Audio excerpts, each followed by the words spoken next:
আসসালামু আলাইকুম রহমতুল্লাহ। মাওলানা তাহমিদুল মাওলা, আমার এই পয়গামটা আম করলে ভালো হয়। পয়গামের শিরোনাম হলো আল খাদির আলাইহিসসালাম। আলাইহিসসালাম বলাই সহি এবং ঠিক।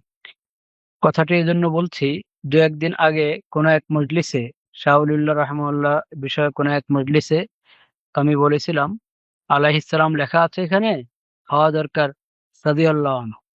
আমার ওই কথাটা সহি নয়। খাদির আলাইহিসসালাম এইভাবে বলাই সহি, কারণ খাদির আলাইহিসসালাম আল্লাহর নবী ছিলেন।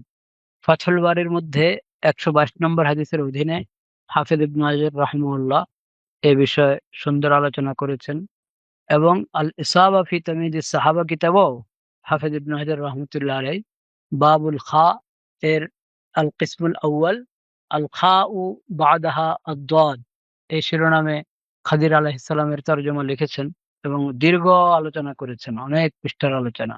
সেখানেও এই কথা জজমের সাথে দালায়েলের সাথে বলা হয়েছে, বলেছেন খাদির আলাইহিস সালাম আল্লাহর নবী ছিলেন। এবং আমাদের আকাবিরের মধ্যে মারিফুল কোরআনের মধ্যে হযরত মুফতি শফি রহমতুল্লাহ আলাইহি লিখেছেন, এবং হযরত মাওলানা হিফজুর রহমান সাহেব রহমতুল্লাহ আলাইহি কাসাসুল কোরআনের মধ্যে লিখেছেন। কাসাসুল কোরআনের মধ্যে জিলদে আউয়াল ৩৭৫ নম্বর পৃষ্ঠায় আলোচনা আছে। আরো বিভিন্ন কিতাবে আছে। শাইখ ইবনে তাইমিয়ার মজমুল ফাতাওয়ার মধ্যে তো তাফসীর আলোচনা আছেই। বহরহাল, আমার ওই ভুলটার জন্য আমি দুঃখিত। আল্লাহ রাব্বুল আলামিনের দরবারে ক্ষমা চাই। যারা আমার কথা শুনেছেন তারা আমার এই ওজাহাতটাও শুনে নিলে, নোট করে নিলে ভালো হবে। বিষয়টি একেবারেই জহুল ছিল। বিষয়টা এমন না যে আমার ধারণা অন্যরকম ছিল, তা না। এই বিষয়ে আলহামদুলিল্লাহ সহিহ ইলম অনেক বছর আগে আমার মুযাক্কিরার মধ্যে, প্রায় ২৮-২৯ বছর আগে যে হাওয়ালাগুলো আমি বললাম, এগুলো সহ আরো অনেক হাওয়ালা লেখা আছে এই বিষয়ে।